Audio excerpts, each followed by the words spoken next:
Here's the first things to do when looking at a visual field plot. First thing you should know is what has been done and why. The machine, is it Humphreys, FDT? What was the strategy? There's a lot of different tests and they all test for different things, so know what you're testing for. Take into account which eye was tested first, the time, any RX used. Make sure you know what eye you're looking at. If the blind spot's to the right, it's the right eye. Next thing is the accuracy. Is the test reliable? False positives means a trigger-happy patient. False negatives means they've missed an obvious stimulus. These both should be under 15%. Fixation losses should be under 20%. You can then start to look at the field data. On Humphreys, you're given a lot of information. Up top, you have the raw threshold value as well as a grayscale plot. Below that is the total deviation plot, which compares to what you might expect from an age-matched normal.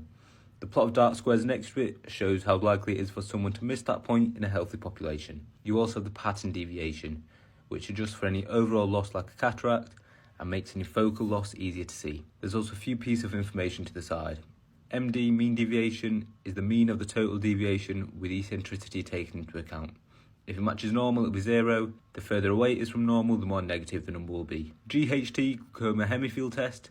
This compares superior and inferior hemifields. If it says it outside normal limits, it could be an indicator of an asymmetry between them. If there are defects, describe them. The location, any patterns, are they arcuate, are they hemianopias, do they respect the midlines? True defects should be repeatable.